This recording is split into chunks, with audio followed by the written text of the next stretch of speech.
hey, hey, ho, ho, welcome to the show. Hey, hey, hey, ho, ho, welcome. All right. Welcome back, everyone, to part 2 of our deep dive into the Good Mythical Morning Iceberg that I created. Today we're going to be talking about Tier 3 Analysis and Tier 4 Dissection. And this is most likely going to be the longest part of the 3 parts that I'm doing. Obviously not including the supercut, because that includes everything. So I won't take too much time in this introduction, but I did want to bring up something that I didn't bring up in the last part, and that is the aesthetic of this iceberg. You know, when I bring it up on screen and stuff, you may notice it's a little wonky, and that's because it is the template D's Dimensions on icebergcharts.com.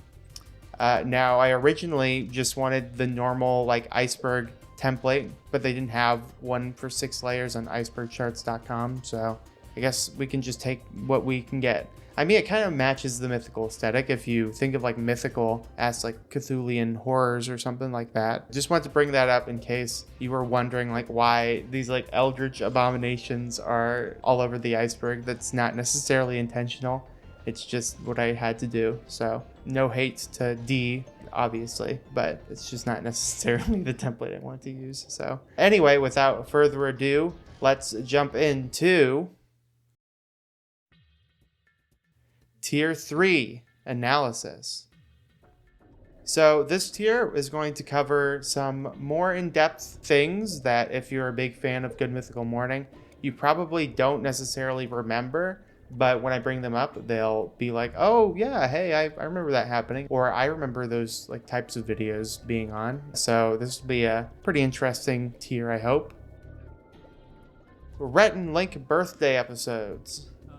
So on each of our hosts' birthdays, they tend to do something special, something that the other person will like. So obviously on Rhett's birthday, to do something cool that Rhett would enjoy, and on Link's birthday, to do something awesome that Link would enjoy as well. Generally, they also give each other nice gifts and stuff. It's all very wholesome. One of my favorite ones was when Rhett got a pizza cake for his birthday, as created by Link. And Link was very proud of it and really waiting for his reaction, and he was so happy when he enjoyed it. So these are all very, very nice and wholesome episodes that I'm happy that they still continue to do to this day. They may be a little less intimate nowadays than they were back in the day, because obviously Link isn't going to spend 6 hours making a pizza cake anymore, but who knows? I haven't seen one in a while. So Rhett and Link met with Obama. This was back in 2014. A bunch of YouTubers actually met with Obama and other White House officials. This was because Obama was having a summit that the main purpose was to get YouTube folks to tell their 18 to 25-year-old audiences how to sign up for Obama's Obamacare thing, since 18 to 25-year-olds are disproportionately uninsured. Do not have a citation for that. That's just what Obama told me, I guess. But yeah, Rhett and Link definitely met with Obama, and they talked about it in the episode where they bring up bullying with Obama. Some folks like to get conspiratorial about this, but this goes more into weird Obama conspiracies, not necessarily conspiracies specifically about Rhett and Link. Though, I mean, it is completely canon that there is an exclusive event that Rhett and Link met with Obama. So maybe some clandestine wackadoodle stuff happened, but it's possible. I obviously wasn't there. Snot mic up puffed he. So this comes from a Good Mythical More episode where Rhett and Link were playing a game called Mad Gab while having a dental mouth opener thing inside of their mouth. The meme of the game is basically you are shown a collection of words that sound like an expression, and you have to guess what the expression is. So for example, luck in for glosure being the words, and the expression is looking for closure. So looking for closure, looking for closure, you get it. It's pretty cool idea. So Link got the words snot mic up puffed he, which is really hard for me to say because obviously it sounds like the expression, and you might already know what the expression is from me saying it. Not my cup of tea, which Rhett and literally everyone else figured out almost immediately after Link first said it. But for the life of him, Link had no idea what he was saying. It got to the point where he was, I kid you not, verbatim saying, "It's not my cup of tea," but he still had no idea what the expression he was saying was. And he was completely clueless. This like just him going over the phrase, "It's not my cup of tea," over and over again went on for 5 minutes. And he was just completely clueless until the very end, where one crew member just showed him a teacup and then he figured it out. This became a big meme in the Good Mythical Morning community just because of how goofy it was that it took him so long to figure it out, because it seemed so obvious. I'm sure in that moment it's less obvious, but Link can't use knives. This kind of piggybacks off an entry in my previous part, which you should watch if you haven't watched yet. But this goes into specifically Link not being able to be given knives, where Link shouldn't be given knives because, as we discussed previously, he's bad with sharp things. But this is specifically with knives. For example, he likes to go for like the big sharp knives, but he doesn't know how to use them very properly. There was an episode where Rhett was trying to teach Link how to gesture without using the knife, but Link just wasn't getting it. And overall, it's just a given that Link shouldn't be trusted with weapons in general, but he has a particular proclivity to go for knives. Gifticality.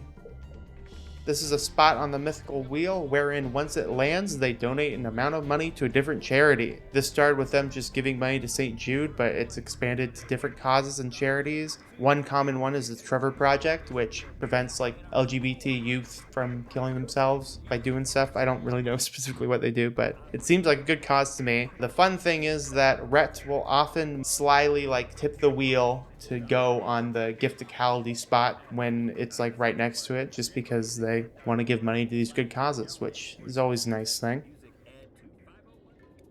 James and the Shame. This is Rhett's solo country music band that does not include Link. It started sometime after his spiritual deconstruction debacle happened, and the debut album was an album by the name of Human Overboard, with many songs that reflect those feelings that Rhett was feeling at that time, which is interesting because it's, you know, inundated with like the country music genre to be kind of not necessarily like that. So it definitely shows off his musical chops, and it's 100% just a personal thing Rhett uses to express himself, which is why Link is not involved whatsoever. But don't worry, Link has dispatches from Myrtle Beach, so I guess it's even. Rhett and Link were engineers. Rhett and Link both got degrees in engineering from NC State. Link got his degree in industrial engineering, and Rhett got his degree in civil engineering specifically. Rhett, pretty far into his college life, wanted to actually switch to communications, but decided against it. They actually ended up both working in standard engineering jobs for a good long while, which you can learn more about from Ear Biscuits, but it was a big long time where they were just working normal jobs, doing the music thing on the side, and then that obviously evolved into something a lot crazier than being engineers. So they went that route instead. Honestly, it kind of, them being engineers kind of comes up a little bit from time to time in the episodes, in the sense that, like, Link in particular wants things to be organized and, you know, wants things to, like, make sense, whereas Rhett is a little more, like, creative in a way, which I would think civil engineering is more creative and industrial engineering is more, like, tinkering out processes. So a lot of people kind of dog on Rhett and Link and be like, how in the world could they be engineers? But, you know. Rhett hates cats. A running theme of GMM is that Rhett is definitely more of a dog person than a cat person. He thinks that cats are very unaffectionate and selfish, and that they will eat you if you die, which I'm not sure if it's true or not, but Rhett seems to think so. He mostly just plays it up because he likes upsetting people who like cats, really. But generally, he just seems to be someone who doesn't vibe with cats very well, which comes up on the show a lot. Rhett and Link should go back to talking about life stories. This is a pretty common sentiment that you see, the idea being that Rhett and Link should go back to that comfy feeling of the old episodes where they weren't doing games and skits or anything and were just talking about things that went on in their life. Now, personally, I love the old life story episodes, but I completely understand why they had to change. They say it themselves that they kind of just ran out of things to talk about, and eventually they just needed to actually do things for the show to continue. If you like life stories from them, then you really should just listen to Ear Biscuits, which I know I just keep promoting a lot, but it's really like the thing to go back to if you want the old sort of stuff. Ear Biscuits is generally just hours of them talking about their personal lives and thoughts, so it's basically that exact same thing. Tokyo. Whoa! This is a running joke that started in 2014. Basically, whenever anyone says Tokyo in a GMM episode, Rhett will yell, like they would do in those Japanese game shows, while an edit of a cat very clearly trying to get a laser pointer and a bell sound plays. Rhett said at first he didn't really like the bit and got kind of irritated by it, but he's began to enjoy it again, and it's kind of made a bit of a comeback in recent years. Rhett has crazy dreams. This is more of something from the earlier seasons, but one of the main personal things that they would talk about is their dreams. And this primarily was Rhett's dreams. This could be because he kept a dream journal, so he was primarily the one that had an ability to control them. Mainly, I think it's just one of those things that some people have. Like, some people have crazy dreams and some people don't. I, in particular, literally only just dream about me waking up in the morning, so it's just kind of a nightmare. But Rhett has some really awesome dreams. Some people say he makes them up, but that's more of a controversy that we'll get into later. Primarily, though, go back to the old episodes and listen to Rhett talk about his weird dreams, because those are pretty nutty. Rhett and Link's parents. Link is not the only one to have a living relative. Rhett also has a father and a mother, and Link has a mother as well. In more recent seasons, though, they bring their parents into more episodes of GMM, such as having their moms take lie detector tests and trying to make their dads laugh and have specific responses on a Father's Day episode. None of them really have the star power that Charles does, though, and they all mostly seem to dislike being on camera. Not that there's anything wrong with that, of course. If I had a child who was a YouTube star and I was more of a salt of the earth kind of person, I probably wouldn't really want to be involved either. Cotton Candy Randy. A running character in the GMM cinematic universe, he was introduced in the episode Cotton Candy Taste Test and has made frequent appearances since. The idea is that he's an immortal entity of pure chaos and evil that happens to be the go-to guy for anything involving cotton candy, sweet treats, and any other thing that requires his sweet nothings. He's probably the most successful and well-known GMM running character, and that success can be chalked up to Jordan Morris's ability to make cringe comedy and awkward humor. Never Wet Our Pants. Another very iconic episode from way back in season 4. This is testing a spray that is supposed to make things repel any liquids. This is mostly iconic because they seem to not think the product would work very well until they actually tested it and were extremely surprised, making their reaction to it extremely entertaining. A fun fact, this is my brother's favorite episode, and it's actually a lot of folks' favorite episodes considering it sits at number 18 for their most popular episode. And it's really an episode that sticks in every fan's mind when they think of GMM. Guest appearances are bad. This is a very common community thought. Basically, guest appearances can really sink or swim depending on who the guest is. Whenever there's a guest who doesn't really vibe with Rhett and Link, it becomes very plainly obvious. But some take that to avoid all guest episodes, and I used to be in that camp as well, just because it's always so much better when it's two fellas who know each other really well and have a great chemistry, rather than them and then some random person they just met for the first time. That being said, I believe there are some really great ones out there. Already mentioning the Post Malone and Game Grumps episodes, but Ben Schwartz has a really great chemistry with them both, and I also enjoyed Brittany Broski as well, but there's no question that the lion's share of guest episodes are kind of misses. Winface. This is another older recurring spot on the Wheel of Mythicality. Winface was basically a thing where you would post a picture of your face with the hashtag GMM Winface or something like that to enter. Once the wheel landed on that space, an entry would be chosen to share and would be displayed on the screen. Then that person would get these weird gifts, such as a personalized message from Rhett Link, which was just a message that purposefully had the winner's name poorly dubbed in. Or you would win a fan selfie, which was just your picture poorly cropped out of its context and attached to a stick. Rhett and Link would then pose awkwardly with a stick, and then that would be the selfie. The idea is obviously that they're supposed to be bad gifts, and I think they may have gotten some merch as well, which is nice, but they've discontinued this thing in recent years. GMM 22. Alright, this one's kind of a doozy, so I'll try to be quick with it, but this is the time when YouTube partnered with Rhett and Link to make GMM in 2017, which was halfway through season 12, and they both decided to split the show up into 3 separate segments instead of just one video. Not only that, but it was very differently produced, less off the cuff, and more professional. It was almost universally disliked by both the fans and Rhett Link themselves. It's what everyone thinks of when they think of the dark age of GMM. I of course talked about this more and their thoughts and the impact this had on GMM in my analysis video, but for now I'll leave it at it was the decision they made to mix up the format, but ended up being way more than they could chew on. So the show went back to the standard format starting season 14, which was roughly a year later. The Mythical Show. Alright, I thought it would be fitting to talk about the two attempts to change the GMM format up next to each other. Now, the Mythical Show was actually an expansion of GMM into a 20 to 30 minute long episode that was released on Thursdays between seasons 3 and 4 of GMM. The show was definitely very well produced and had many segments, but it didn't really end up taking off and definitely wasn't worth the effort that was put into it. No one really disliked it, so it's not a controversy, but it just wasn't what people wanted in their GMM programming, so the normal format continued in season 4. Killing Rhett's Beard.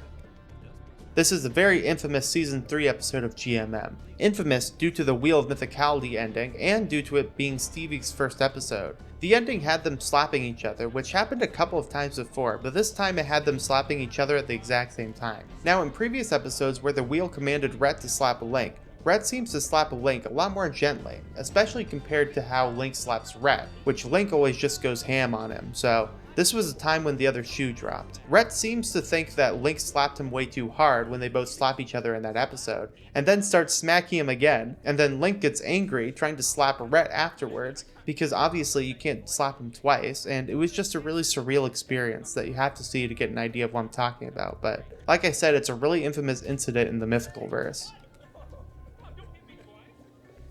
Song Biscuits.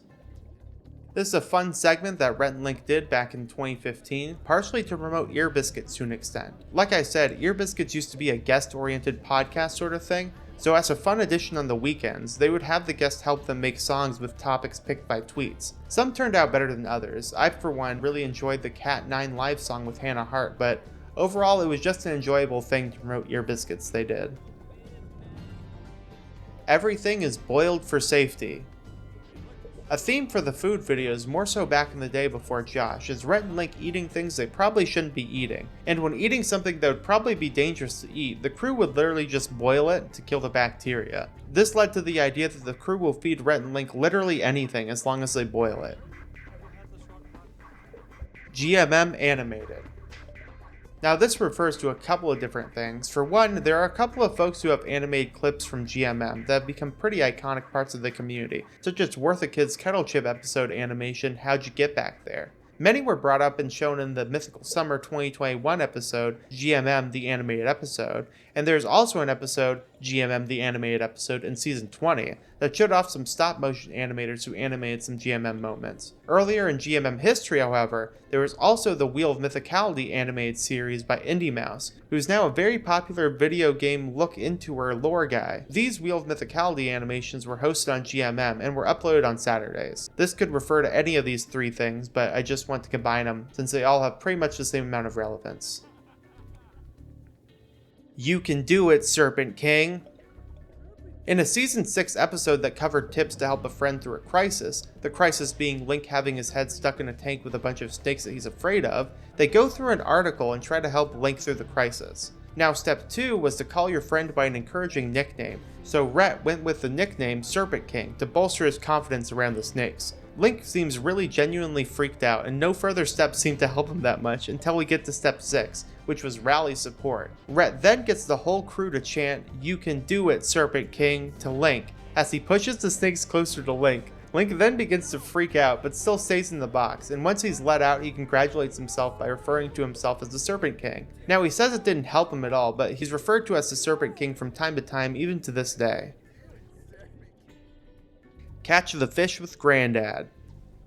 In a Season 13 episode talking about ridiculous mascots, Link randomly starts flopping his hand in front of Rhett to annoy him. Rhett then tries to catch his hand by smacking it in between his two hands. He then says it's like a fish, and that it's like he's on the pier with Granddad. He also notes how difficult it is to catch, and they continue doing that for about another 3 minutes without doing anything that has anything to do with the topic, referring to the activity as Catch the Fish with Granddad. Now this comes up a couple more times in the future until they actually come up with rules for the game and make an episode titled "We Invented a New Sport" in 2023. This kind of killed the joke and like the spontaneous nature of the game in my opinion, but clearly Canadian live stream. I also talked about this one in more detail in my analysis video, which I'll probably mention a lot more in this video, so don't get too comfortable. Now the short version is Rhett Link found a drink that they liked as children that they believed was discontinued, called Clearly Canadian, which ended up having a promotion thing to bring the drink back, which was discovered in an episode of Good Mythical Morning. They then strike up a deal with Clearly Canadian and get an affiliate link to buy the drink, with the catch being that Rhett Link will host a big cool live stream with everyone who buys a case. Now shipping delays and a lot of communication issues later, the live stream never happens, even though the fellas advertised the live stream multiple times on GMM. 7 or so years after the original mention of Clearly Canadian, a YouTuber by the name of Scott Kramer made a video discussing the controversy, on which Rhett and Link leave a comment explaining what happened. It was a bit of controversy back in the day, but that was quickly dwarfed by Steven Crowder. As I mentioned in my examination tier, Rhett and Link were going through a bit of a faith deconstruction in 2020. Now Steven Crowder, a conservative commentator guy, made a video analyzing their deconstruction podcast videos and made some criticisms. Very soon afterwards, Steven Crowder was mentioned in a meme review episode they did, and Stevie calls Crowder a mean name when his Change My Mind meme comes up. Steven then comments on the video, GMM deletes the comment, and then Steven gets mad again. I talk about this more in depth in my analysis video, so if you want me to go into larger detail, you can check that out, but it's kind of a dumb controversy that I'm honestly frankly sick of talking about. Fry Daddies. This comes from the Will It Deep Fry episode. Basically what happens is that they're frying up some lemons and then they both independently kiss the deep fried lemon for some reason before trying it. This leads to the joke that every lemon that they would sell at their hypothetical fry place would be kissed by the Fry Daddies, i.e. themselves. Since then, every time they fry something, they're referred to as the Fry Daddies, and it's become a common title of honor for them, even though, in my opinion, they don't really seem to be very good at frying things, so. Rhett is a doomsday prepper.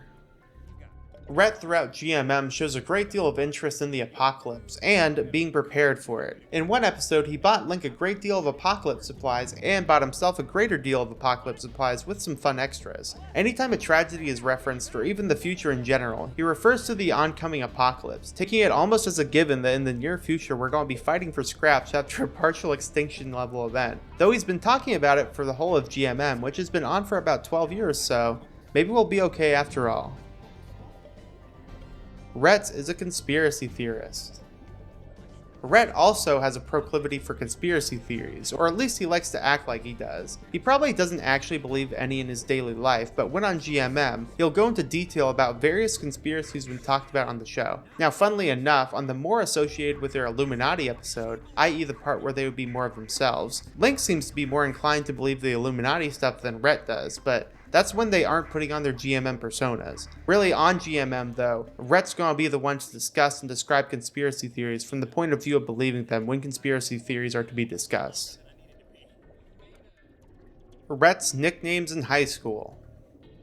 This is a surprisingly old running joke for GMM. Rhett has had many nicknames in high school that have been discussed as far back as 2006, and it started way back in season 1. Basically, Link will be discussing something and then a random phrase will stick in Rhett's brain, and he'll say that that was his nickname in high school. The running idea is that Rhett will try to make Link laugh at this joke, because he literally never does. The only time he almost does, he flats out states this isn't funny but we're laughing. You can find the whole list of Rhett's high school nicknames on the Rhett Link Wiki, but they seem to have stopped doing this running joke in recent years, most likely because Rhett kind of forgot about it. Jason. This is going to be the final specific crew member that we're going to discuss. The first crew member Rhett and Link ever had. Now, he manned the camera and originally did production, editing, and writing for the earlier episodes. He was basically the third guy Rhett and Link would talk to about episode ideas and whatnot. But he left in 2014 before the show got really crazy popular. Though he did bring GMM from 159,000 to 1.9 million subs in his tenure, so he's really the third guy behind most of the GMM early days. Rhett and Link do too many food videos. Many folks in the community are not necessarily happy with the content changing to solely food-based videos in the past years. Some of them want more discussion episodes, but I think that GMM just has their niche, and you kind of need that to keep a program running for as long as it has. Now, of course, there are some non-food episodes every now and again, but from what I've seen, this is mainly a criticism from older fans, meaning fans that were a fan of the show back in the day. Rhett and Link are bored of GMM. This just goes back to the perceived lack of variety on the show. Some take this to mean that they're just overall bored of the format and just continue to do this solely because it's lucrative. The fact that the format changes up from time to time may also create this perception, as Rhett and Link are trying to find something interesting to make out of GMM. At one point, Rhett and Link were also discussing when at what point they would want to end the show, before GMM 22, so it's hard to say if this is correct or not, but personally, I still think they enjoy making the show, though it's hard to say if they would still make it or not if it wasn't as popular. This is just their internal thoughts, so it's pretty hard to disprove or prove this theory. Link always loses. GMM is host to many competitive games between our two hosts, Rhett being the more competitive one and generally coming out as the victor in these games. Of course there are exceptions, but generally if the game involves darts or throwing things or really any sort of finesse, Link will tend to lose. This lore has started to be disputed in the community, however, with a playlist starting to make the rounds of all the times Link wins against Rhett, but the consensus is still that Rhett tends to win the gold. Rhett and Link fanfiction. Fanfictions are a staple of any online community worth its salt. Generally these are between Rhett and Link, but sometimes it can involve other parties as well. Sometimes there are POVs where you're the lucky guy or gal spending a night with our beloved internet teeners. This generally used to be kind of an underground part of the community, but with episodes where Rhett and Link read out fanfiction being more common, the practice has really been spotlighted in recent years. Rhett is attractive. Not to be confused with the fanfiction portion, a great deal of folks think that Rhett, especially in his current form, is a very attractive man, and by any objective standards he is. This gets to the point where there are many fan edits and whatnot about him, even trying to find pictures of Rhett for innocuous thumbnail related reasons on Pinterest. We'll give you a bunch of thirsty captions and images of our host with his shirt off looking sensual. I'm not judging of course, but it's a pretty common idea if you know where to find it. Chase is attractive. Another member of the mythical crew that got some thirst thrown his way was our main man Chase. This was more of an early GMM thing, but whenever Chase would do things, especially when he was more of a background guy, he would get a lot of comments saying how attractive he was, especially when he would bring out his chinchilla. People go nuts for a chinchilla, and people also go nuts for some costumes. I mean, need I say more? Jen is attractive. Probably the mythical crew member who got the most thrown their way was Jen, especially when she would wear something that would show off her particularly muscular arms. This was also more of a prevalent thing back in the day, but it seems to me like all the guy commenters had a thing for Jen, while the girl commenters had a thing for Chase. Of course, that could just be my perception, but nonetheless, Jen is no longer on GMM, though I'm sure she still has heads turning on account of that gun show she's got going on. Link has herpes. To cap off our discussion on the crew's attractiveness, I thought we would talk about Link, specifically his herpes. Not the weird sexual herpes, but lip herpes. I mean, I guess it's the same virus, but sometimes on the show, Link comes on with his lip sore and has to endure comments mentioning it every day until it goes away. He also mentions it in other scenarios when people are touching his face to warn them. Regardless, there's nothing we can do about it, but one thing's for sure is that Link definitely has herpes. 5 weird ways to start a fire.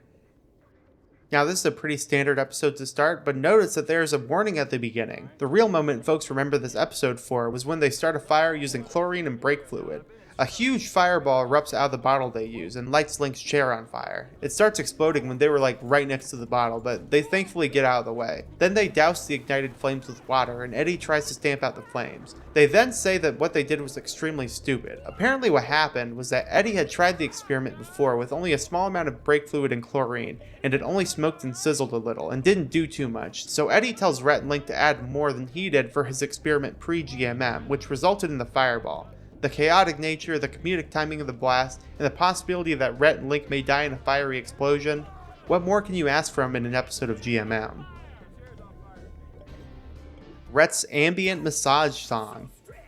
This is a very calm and relaxing song made by Rhett in order to calm whoever listens to a state of absolute euphoria. Listening to the song can be detrimental to one's health though, due to the fact that your heart rate can slow to a crawl and eventually stop beating entirely due to being so relaxed. Many times when a song is needed in an episode, this song will be added as a fun Easter egg by Rhett. Since its inception, it's been very popular around the community and has made many subsequent appearances from its original appearance. Chase's various costumes. Chase used to be the prop manager and designer for GMM, so it makes sense that he would generally be the one to wear the costumes he makes. On the International Dart Taste Test episodes, he plays Chase the cartographer. Many times he wears addendums to that costume depending on the type of food that Rhett and Link will be trying, and many characters are also played by Chase that have their face masked or otherwise covered up, as folks would know it's Chase based on his iconic appearance. One such character was Mooshell.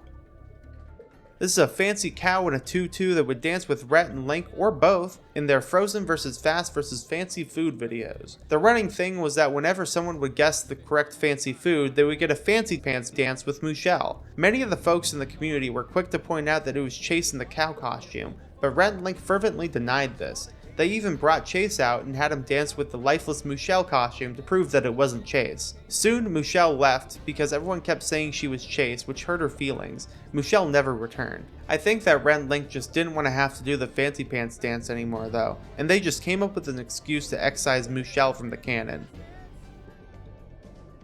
Chunk.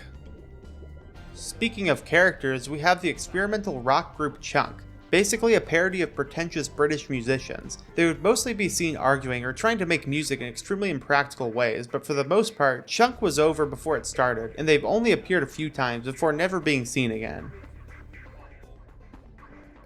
Character bits are getting old. A large swath of the community has begun to believe that the character bits are just annoying and not very funny. I can't really blame them for how they feel, but I personally like the cohesion that character bits bring to the show between episodes if they don't take too much time and aren't too scripted. GMM is recorded in advance. This is now a fact, but didn't always used to be. Originally, every GMM episode was recorded on the day that it was released to my knowledge, though as episodes became more complicated and Rhett and Link's schedules got more cramped, they started to have to record multiple episodes in the same day and upload them throughout the week. If I'm not mistaken, I think they also changed their clothes in between shoots to give the illusion that they're not recorded on the same day, and take pride in trying to maintain that daily recorded show aesthetic. I'm sure some may learn this and have a little bit of magic taken away, but I'm not really bothered by it if that's what they have to do. Link almost hits Chase with a dart. This is an infamous moment in international taste test history and GMM lore. Basically, Rhett is explaining how the game is going to work, and then I guess as a demonstration, Link decides to throw a dart at the map without looking. Chase just so happens to be moving towards the board and adjusting things, and so the dart almost hits Chase, but thankfully it doesn't. Link then apologizes and gives Chase a hug, but the moment was forever scarred in the GMM canon. Link cheats. This is a confirmed fact. Link was very unabashedly cheating at the nasty Candy Apple Scary Susan game by checking the way of the brooms to choose the biggest one. Rhett then calls him out and it becomes a bit of a fuss, but this calls into question Link's ethicality when he plays games on GMM because, I mean, if he's cheated once, he'll most definitely try to cheat again. Amazing game show cheaters. Sticking with the theme of cheating, we have the episode Amazing Game Show Cheaters, which randomly became the most popular GMM episode. Even though it was just a standard episode and it didn't have anything to do with food, and Rhett and Link don't even do anything out of the ordinary. But with 32 million views, many folks wonder why this one out of all the others got so popular. I think what may have happened was it got caught up in the standard Watch Mojo top 10 list kind of content, where they have like the big arrow and everything, and it also doesn't have Rhett or Link in the thumbnail, so it just looks like a normal listicle type of thing. And so it got picked up by that crowd of folks, that side of the algorithm that made those things super popular. Anyway, it's still a mystery why that one got so popular, as it's not really very iconic in the community, but it is known in the community for being the weird outlier that got insanely popular for no discernible reason. Season 18 teasers. Now, if you remember in the previous part in Tier 1 Discovery, I talked about the Let's Talk About That intro, and said that mostly it was the beginning of every single episode. Well, this is the point where they decided to change that. In season 18, they removed the "let's talk about that" intro and added in a teaser for the upcoming episode. Something that would show off a funny moment or whatever, but fans definitely didn't like this because "let's talk about that" is a very iconic phrase of GMM, and so they changed it back pretty quickly. They probably did this to increase viewer retention, since there's always a drop off in videos that have an intro, and people don't like sitting through intros, but removing that iconic beginning would definitely hurt the cohesion of the series. I mean, it would be like if I removed my beloved intro. Good Mythical More is better than GMM. Many folks enjoy the laid-back vibe of Good Mythical more so than the more structured Good Mythical Morning, and this sentiment is common among longtime fans who used to watch Rhett Link back in the olden days, but it's also common among anyone who's a big fan of GMM. It really is just a great addition to the show, and I think Good Mythical More would definitely be lost without a GMM, if that makes sense. I mean, the reason it's so great is because it's a continuation of the show. If we only had a show that happened after they did something, I don't know, maybe I'm just overthinking this, but yeah, people like Good Mythical More a lot, myself included. Good Mythical Evening. This is a pay-per-view Mythical Society exclusive event that took place in 2021. This dealt with more adult topics and had raunchier humor, with the hosts and the crew drinking and having a good time. There have been 3 more Mythical Evening attempts and 2 more Good Mythical Evening shows since then, and they have all been received positively. This is definitely a symptom of Rhett Link becoming more open and less family friendly, since back in 2012 there was no way they were going to do something like that. Link has anger issues.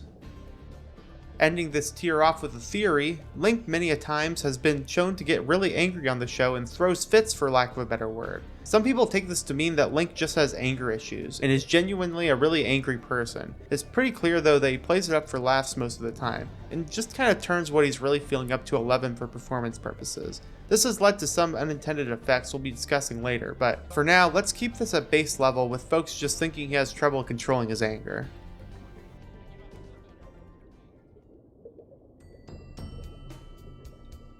Tier 4, Dissection.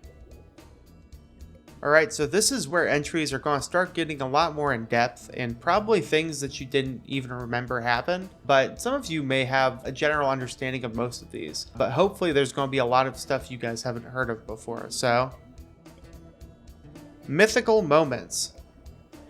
This is a fan compilation account like You're So Loud, except a lot less concerned with gender marbles. Compilations have a lot less personality and are more straight to the point, so no one really knows who runs it, but it's definitely not affiliated with Mythical Entertainment, as some in the community really believe. It really is just a fan making compilations that have not really much source of personality to them. Mythical Bits. Not to be confused with Mythical Moments, this is a Mythical Entertainment affiliated channel that Rhett Link used to make short skits, maybe something to fill the itch that was left behind when they stopped doing Rhett Link content. Though I think that that's starting to get filled with the Wonder Hole thing. Regardless, sometimes they include the crew and stuff, but for the most part, it's just a Rhett and Link skit channel that really has nothing to do with GMM. The Rhett and Link Vault. This was just a short series they did in between seasons 1 and 2 of Good Mythical Morning. They basically just watched their really old videos and gave some behind the scenes and reactions to them. The first episode, White Boys Visit Compton, is actually lost though, which I'm putting lost here in air quotes since I'm pretty sure they don't want it to be found. It actually was privated almost immediately after it was uploaded, so I honestly doubt anyone has ever seen it, but in any case, Rhett and Link Vault was just a kind of behind the scenes thing they did for a bit during their first GMM break. Padma Lakshmi GMM.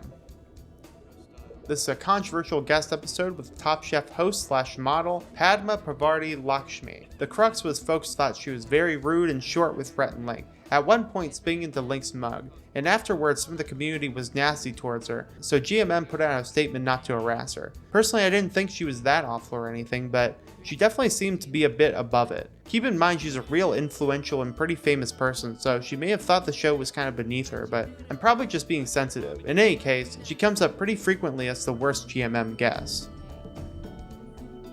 Rhett loves Hawkman. Rhett has a pretty big affinity for Hawkman, which has come up on the show once or twice.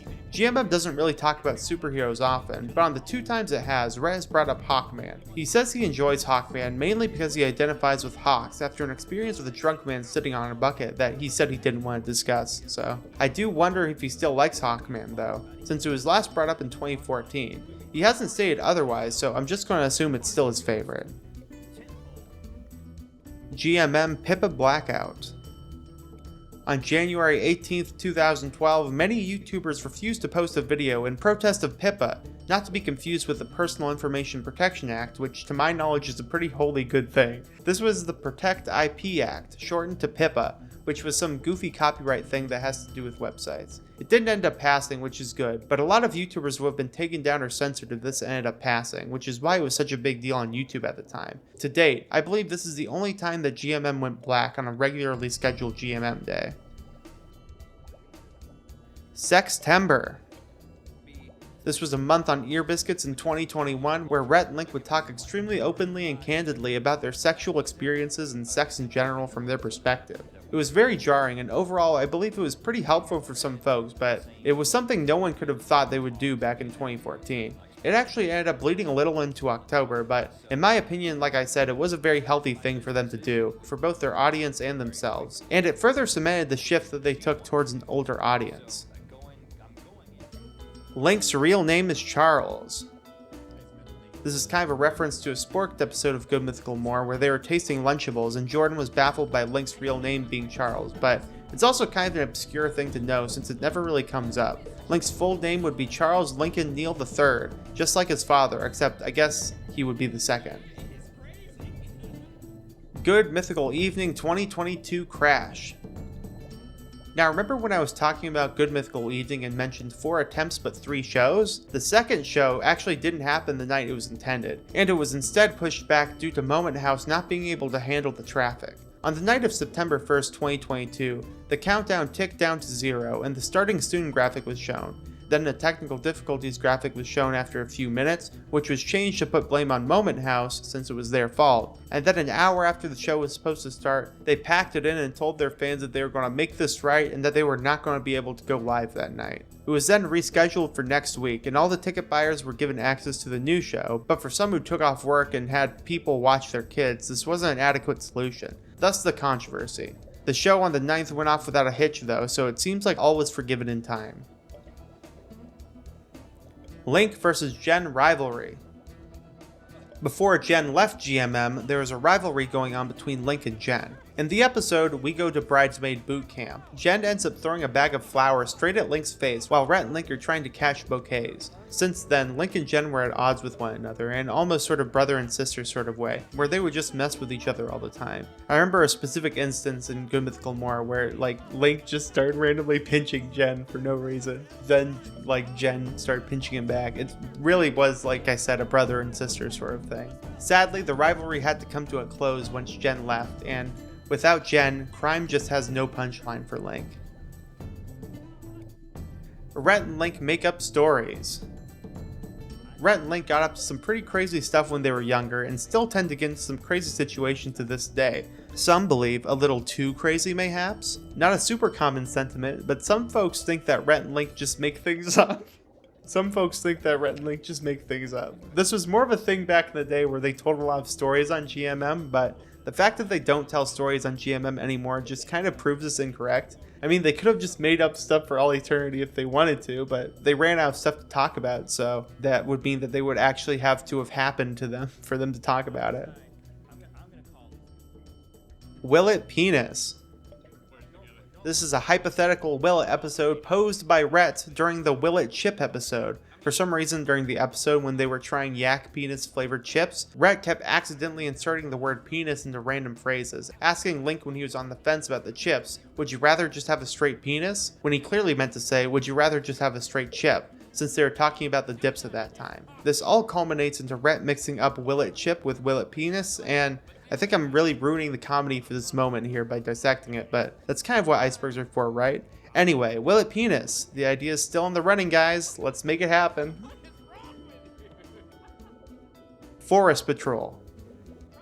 Special thanks to Florida Flamingo Girl on Reddit for suggesting this. This was a short animated segment that played on Mythical Show, if you remember when I talked about that. So it's basically following the escapades of two forest rangers, one that's a stickler for rules and a bit green, and another that's grizzled and pretty much insane. It always ended with them meeting some eldritch abomination and them trying to solve the situation. It was honestly the best part of the Mythical Show in my opinion, and it kind of reminded me of a forest-themed Marvelous Misadventures of Flapjack, if you all remember that show. But of course, since the Mythical Show didn't stick around, Forest Patrol went away with it. Danielle and Richard.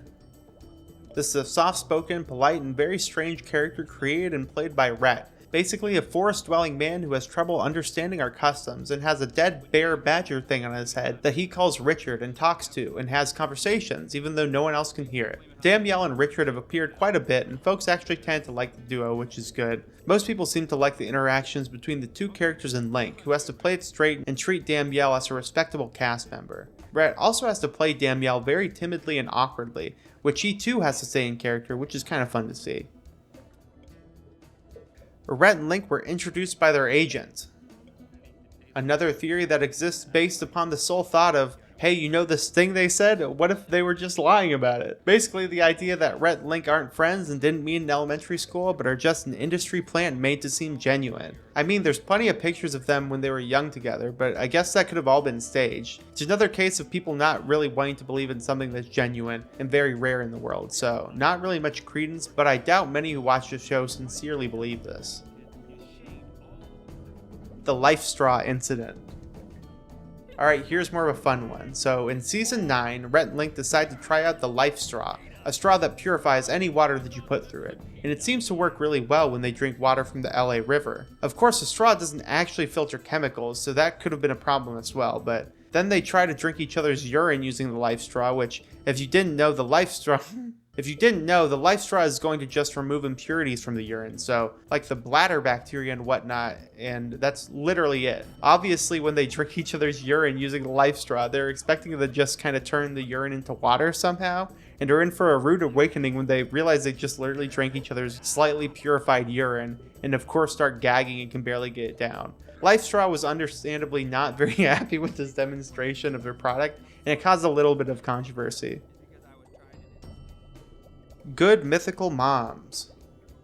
Some more wacky side characters, the Mythical Moms are basically just parodies of stereotypical Southern mothers, Loretta and Linkita. They come on whenever they have some sort of family crafty activity going on, or if they just feel like dressing in drag that day. But in any case, I think they're fun additions and come up from time to time, though they've stopped having them on nowadays, with some believing that they want to step away from it because it could be seen as transphobic. If that's the case, then I guess I can see why, but I don't think something like that would come across as offensive. If that was a reason, it probably would have just been out of an abundance of caution. Rhett loses by 1 centimeter.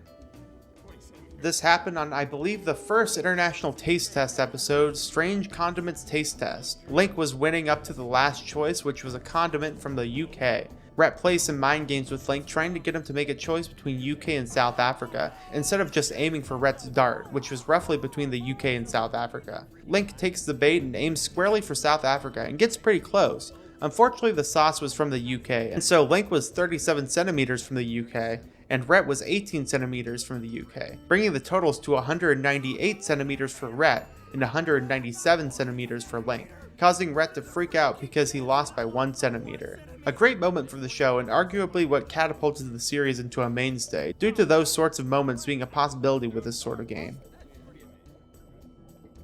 Link stabs Chase with a dart.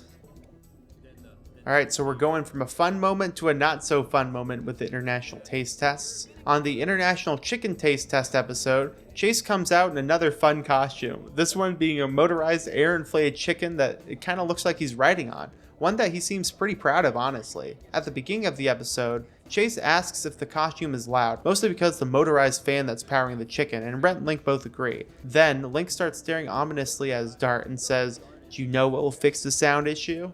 And Rhett says that's not going to fix the sound issue, you're just going to pierce his chicken. Link then runs up while Chase literally says, "Please don't," and then begins stabbing the chicken costume viciously with his dart. very nearly stabbing Chase in the knee because Link doesn't know how the costume works.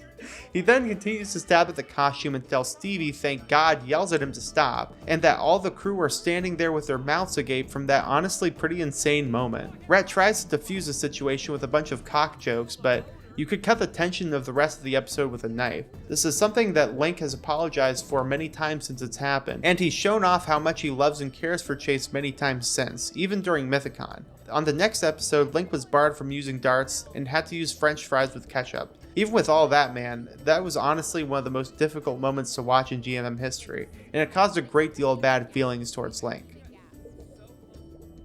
Chase is related to Rhett and Link. Alright, let's do another Chase one since the last one was kind of upsetting. This one is a totally real theory that people believe that Chase is related to Rhett and Link in some way. This goes back to an older comment Chase said on GMM where the only way to work on GMM is nepotism. I think that's really the only evidence there is. No one really takes this super seriously, but he kind of has that sort of youngest brother energy going on at times. Come to think of it, those three do kind of have the stereotypical archetypes of the oldest, Rhett, middle, Link, and the youngest, Chase, sibling thing going on, so maybe I'm starting to get behind this theory, guys. Rhett wore a fake beard. Another theory discussed by the group on the infamous mythical conspiracy theories Good Mythical More. This one is actually proven, however. During Season 10 of Good Mythical Morning, Rhett and Link were filming a particular scene in Buddy System where Rhett had to shave his beard to look like he was back in high school. Some episodes were recorded before that and some episodes after that, but during the time between him having shaved his beard and it growing back, he actually wore a fake beard on GMM and presumably in public, either to not ruin the surprise or because he genuinely looks crazy without his iconic beard. Some particularly cynical folks even believe he wore a fake beard because he needed to sell his mythical branded beard balm. Whatever the case, he hinted at himself wearing a fake beard a couple of times, but has never outright told everyone it's fake. But it is confirmed that during this time he had to have worn a fake beard, and the beard he was sporting was fake. Rhett's beard stroking. Speaking of Rhett's iconic beard, we have the infamous episode Petting Rhett's Beard. Now, during this time, they had a segment sponsored by Squarespace where they would look at submitted weird websites called The Internet is a Weird Place. The website they looked at today was a website called Bristler, a site where people could meet up to quote-unquote stroke each other's beards. Rhett ended up making an account and connecting with someone named Jeremiah Benjamin, who they brought on the show for some consensual beard petting. What I think may have eluded both Rhett and Link is that Bristler is basically a dating and hookup site for those who are attracted to people with beards, so the guy pretty clearly thought this was a date, or at least some sort of sexual thing. To be fully transparent, I always thought this was a bit to like how crazy the thing was, but I can't find anything about this episode or anything about this guy besides the fact he was a pretty small-time actor, but not really a comedic actor or improv actor or anything like that. He's not talked about anywhere else GMM related. Plus, keep in mind this is Los Angeles, and so you throw a stone somewhere, you'll probably hit an aspiring actor. Anyway, after doing this research, I really can't tell if this was supposed to be funny or if this was a genuine thing they did for Good Mythical Morning. Something else that really sells it is that the crew really isn't laughing, and Rhett is a little bit short with the guy, and makes it abundantly clear that he's not attracted to him, and just thought this was a beard-touching thing, though I don't know what he expected. I've probably gone on long enough for this entry, but in retrospect, it probably is one of the craziest episodes considering the circumstances of them actually getting with some random guy on the show who just thinks he's going to be on a date with Rhett, when in reality they thought it was just a completely non-sexual beard touch thing. Link is obviously just watching this all happen uncomfortably, which is also a sight to see, but that's enough about this beard thing. The Fabulous Bentley Brothers. This is the stage name for Rhett and Link way back in the day before they were doing GMM. They used to be part of a Christian TV show created by the folks who made VeggieTales called Jelly Telly. Basically a children's religious program that taught them Bible stories and whatnot. The Bentley brothers in particular would play musical interludes between segments about various books of the Bible. It's just something that's really funny to see them do in retrospect, considering they no longer believe much of anything they're singing about so confidently. Like, can you imagine these two folks singing about the first book of the Bible making September or Good Mythical Evening? Not really too Good Mythical Morning related, but it's just a fun part of Rhett and Link lore I want to mention. Mythical crew content is oversaturated. A pretty common community idea is that the Mythical Entertainment puts out just way too much Mythical crew content, like podcasts and behind the scenes and what have yous. This is more of a Mythical Society members thing, I believe, because I really don't see any Mythical Crew content besides the odd episode here and there. But as a side note, a lot of the community just for some reason hates the Mythical Crew, like everyone, and don't want anyone besides Rhett Link doing things, so don't take this criticism with much credence, especially since a lot of the community loves the crew. So it's always kind of a war between the enjoyers and dislikers of crew content. But in any case, some folks don't like when they put out crew content, which I guess is just their opinion, but I don't really see it. The Hey Hey Show. This was Rhett Link's first foray into sponsoring other channels that didn't involve them back in 2015, and it started off as a show on a completely separate channel called The Hey Hey Show that was very similar to Good Mythical Morning, except it starred Candice Carrizales and Shannon Coffey. I assume this was a show that was supposed to cater more towards teenage girls and whatnot, since Rhett Link didn't think two middle-aged men would appeal to that demographic, but they were very blatantly an industry plant from Rhett Link, with them being the sponsors of the whole show. Before the show even began, it had about 10,000 subs, but it really never got off the ground. Shannon and Candice weren't really friends in the same way Rhett Link were, and it very clearly showed that they seemed to be a lot more like stoned, for a better word. I mean, the comedy they did was very slurry and random, but they did create the sniff taste test experimental thing that Rhett Link did a couple of times on their show. Like I said, the first season was very GMM-like, and they got a lot of criticism for that, so on the second season they switched up to doing daily sketches, which was really the nail in the coffin, because sketches were on their way out in 2015. Unless you were doing short-form content on Vine. I found a few comments saying that Rhett Link hosted some sort of contest to find a female Rhett Link and mentored them into creating YouTube content, but I can't really corroborate that with anything, so take it with a grain of salt. The show ended in July of 2015 and was literally never brought back up again. The show is completely privated now, but it still is up on the Wayback Machine if you're interested. Now the channel is rebranded as a Mythical Bitch channel that I talked about earlier, so it's fair to say that the Hey Hey Show has been sufficiently scrubbed from the mythical entertainment history, though the Good Mythical More episodes Rhett and Link did with Candice and Shannon are still up, if you want to get a feel for how their personalities were. Rhett is a psychic. This goes back to many instances throughout the show where Rhett is just very strangely good at any game or activity that requires the exhibition of some abilities of ESP. One that immediately comes to mind is after he drank a ton of energy drinks, he asked Stevie to think of a number between 1 and 100 and then write it down. And then Rhett writes down the numbers 71 and 17, thinking it would be either of those two. And of course, 71 was what she was thinking of. Given everyone's reactions, it was pretty obvious they guessed that completely out of the blue, which was pretty crazy, but there was also the time that Rhett and Link listened to a voicemail in a Good Mythical More segment. Something they did every now and again, but during this one, Rhett was accidentally having a conversation with the person who was over the voice line. And keep in mind this was completely pre-recorded voicemail that they hadn't heard prior. There was also the time that Rhett was vividly picturing an image of Jackie Chan with sushi, while Link was trying to send out via ESP an image of a man with a woman holding a bow. Though as Rhett states, Link must have been sending out the wrong image, because one of the choices that Link could have sent out was the one with Jackie Chan and sushi, so I don't know, many isolated instances of this. It's kinda confirmed, but legally I'll just have to say it's a theory. BetterHelp sponsorship. Alright, I definitely don't want to get too into the weeds with BetterHelp, but let's just say they're a less than reputable online therapy thing that is very popular to promote, especially channels that are into personal wellness and mental health like GMM is. For a bit, Good Mythical Morning had some episodes that were sponsored by BetterHelp, which caused a decent amount of controversy among those who are aware of their shadier side. I really don't know anything about BetterHelp, all I know is that they aren't very good or effective, and they probably sell personal data, so I stay away from that stuff, but folks were really upset when GMM took a sponsorship with them, seemingly not researching the company very much. To the casual person though, BetterHelp just kinda seems like an online therapy service, so I can see how they would take that sponsorship without really realizing the damage the company does, but that doesn't excuse it honestly. Good news is that they don't promote it anymore, so hopefully they got wise to the issues. Link's comedically timed gag reflex. Now this is just a fun one that folks who have watched the show noticed, but Link's gag reflex seems to have a humor of its own. One that comes to mind is a smell tasting experiment episode where Link gags the second that Rhett says, "Octopus." But there's also when he drinks Blood Nog and starts gagging right after he says, "Did you not drink it?" to Rhett. And the time Rhett correctly reenacts what's going to happen once Link eats habanero for the 6 ways to cool a hot mouth episode, when they try lemons to see if that will help you cool your mouth. Overall, I think it's just fun to watch Link gag, but it's very funny to see him gag in such a way that it seems perfectly planned out. GMM has too many cuts now. This is a community sentiment that reflects that GMM is too corporate type folks, but this is a less biting and more practical, yeah, I mean GMM is fine, it just has too many cuts to different camera angles and whatnot. I mean yeah, if you go back to older episodes, you'll see that there were seldom if any cuts, and if you go to the infamous GMM 22 era, you'll see that cuts were very frequent, since they were trying to make the episodes much shorter. But they've cut down on the cuts and are actually making longer videos than they ever have. Not too big of a deal in my opinion, but I'm sure it caused some folks to turn away from the show if they were a super big fan of the more unscripted, unedited stuff. Rhett and Link are playing characters.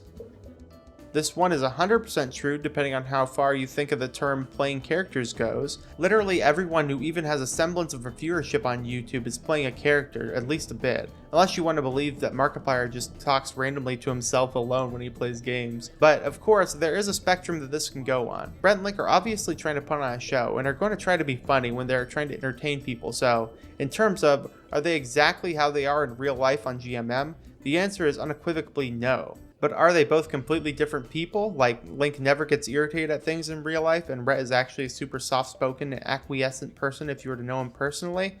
Personally, I doubt it. That's because it's easier to be a more entertaining version of yourself, rather than a completely different human in front of a camera. Everyone has a crush on Stevie. This is separate from the blank is attractive entries, because this tends to get a little stranger. Stevie is, of course, an attractive woman, but she is also very outwardly a lesbian. Outwardly as in, even if you took the most casual look into Stevie lore, you would know that she is not attracted to men in the slightest. Now, Stevie is also someone who wants to be funny and goofy, but doesn't necessarily love being on camera and prefers doing producery things. Now, of course she's been on camera before and hosted her own show, but she isn't someone I would think would appreciate the whole shipping and thirsty part of the GMM community, or at least would dislike it more than Chase, Jen, Rhett, and Link. But because of this, the thirst is pushed away from the normal folks who are like, dang, Jen's really bringing us to the gun show today, or ah, Chase is so cute, I love him so much, to the weird obsessive people who don't care about what Stevie thinks. Anyway, that's why it's lower on here, but there's also the casual aspect of it where mostly other women say they have a crush on Stevie because she has good fashion sense and what have you. So to put Stevie thirst on a spectrum, it either goes from, dang, Stevie's cool, I have such a huge crush on her, to, oh my god, I'm so obsessed with her, I found her address and I'm sending her toenails as we speak, with not much in between. Rhett cheats. Now this is more of a theory than Link cheating, which he pretty brazenly does, but some believe that Rhett's string of wins against Link does not come from skill alone, and may have come from some shenanigans behind the scenes. Now they've done pranks on Link before, and let us know beforehand that, for example, Rhett is going to be able to get out of his straitjacket while Link is going to have a real one on. Who's to say this doesn't happen more often, and they just don't tell us to keep the Rhett always wins meme alive, which makes Link into more of a villain theatrically. Rhett also did cheat at Cornhole once, but immediately backtracked it and said he was just trying to be cute, and it didn't count. So if you think that counts as cheating, then I guess there's your proof. But personally, I doubt that Rhett cheats because he seems to be a really competitive guy and someone who would want to win fair and square, rather than resorting to shenanigans. Is it real hot? This is an older piece of lore that comes up surprisingly frequently, but I didn't know the context for it before doing this Iceberg. Shout out to Straws44 on Reddit for suggesting this, but basically many times when the fellas are going to eat food that may be hot, or when discussing things that are hot, like fire hot, one will say, is it real hot? All goofy like. I thought this was just like a goof, but apparently it comes from a video in 2008 where Rhett and Link brought frozen chili popsicles to the California State Chili Championship. They offered the popsicle to this one guy and he immediately just tries it, just didn't ask any questions, and takes a small bite. Then after biting the chili popsicle, he asked if it was real hot. Like spicy hot, I'm assuming not stove hot. It's really funny because he doesn't even say it in a strange way, he just seems to be a normal guy who is kind of apathetic to the fact that he was eating a frozen chili popsicle. He ends up eating the whole popsicle after Rhett just starts shoving it into his face. And this guy is still like completely fine with it all and doesn't even seem uncomfortable. Rhett then just gives him the rest of the popsicle to finish, just because Rhett was starting to feel uncomfy. It's funny how they held on to him saying that because like I said, he says it like a very normal guy would, and it sounds nothing like their impression, but they still do it almost every time something hot comes up. Season 13 Renaissance. Now this is a very surprising thing that I came across while diving deep into GMM. In my GMM analysis video, I put the revitalization of GMM after the Dark Age, Season 12, at Season 18, but some believe that season 13 randomly has a renaissance period. I don't want to keep referencing my analysis video, but to sum up, the start of GMM 22, the 4-segment format age, is pretty universally agreed to be the worst age of Good Mythical Morning. Now I put the darkest age encapsulating seasons 12 to 14, and then there's a slight upward mobility seasons 15 to 17. But some believe there is randomly a huge jump in quality and creativity in season 13 specifically. This isn't extremely prevalent, but it does come up from time to time when mentioning when GMM started climbing out of its season 12 slump. Mushel is not Chase.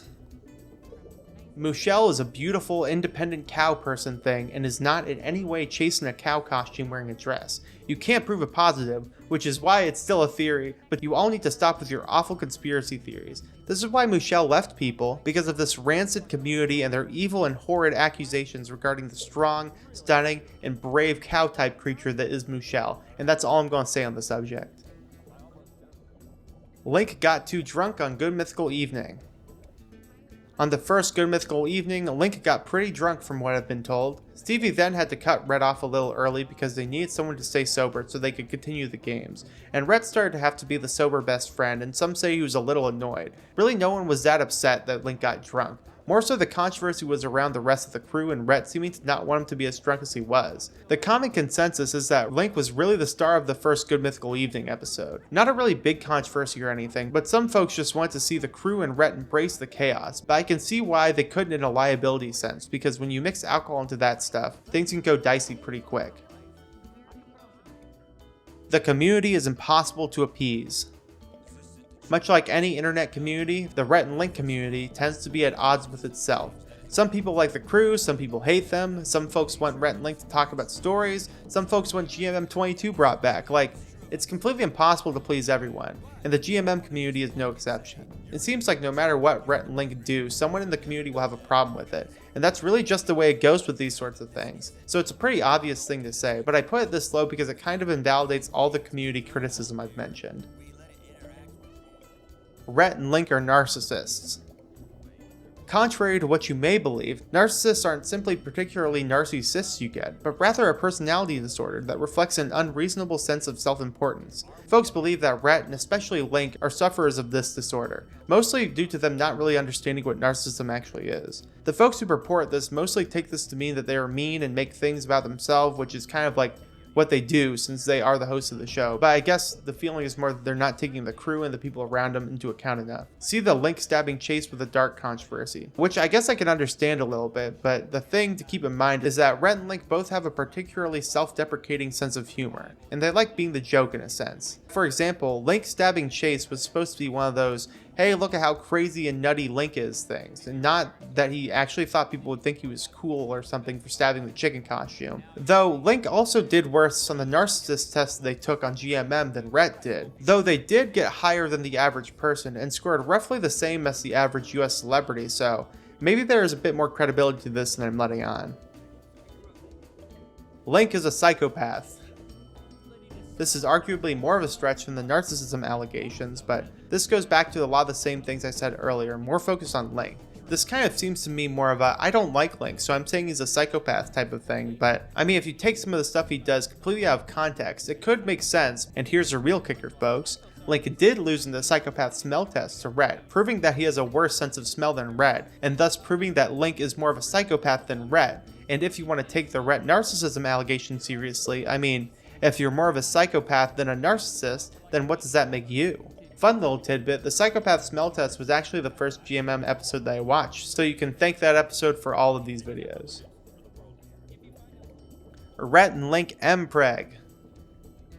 Alright, lastly on this tier, let's talk about some M-Preg, shall we? This was shown a light upon on the fanfiction episode of GMM, but the concept of M-Preg is pretty nutty, so it has to be at least this tier for me. If you don't know what M-Preg is, it's basically male pregnancy. Not like a trans man getting pregnant, oh no. It's literally a penised man being pregnant with a child, and I will not go further into the mechanics of how that all works. Now, since our fellas are so loved by the community, and there already is plenty of Rhett and Link shipping out there, the next reasonable step is to throw reality to the wind and let one of our guys carry the other's child through gestation. This is actually a pretty common fanfiction idea with Rhett and Link, which may be surprising to some, but when there are two friends, no matter what sex or orientation, one of them is going to end up carrying the other's child. There's just no other way around it.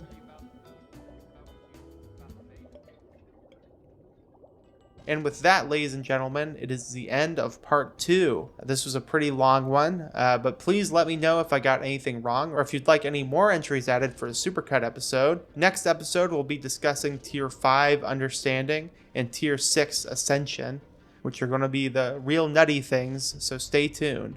But until then, thank you all so much for watching this part, and I will see you in the next video. Goodbye. Alexa, play ambient massage song by Rhett. Playing ambient massage song. I'm so tight, so stressed, need someone to rub my neck. Oh yeah, that's the spot. I like the way you work my muscle knots. Put some oil on my back, give me a 2-hand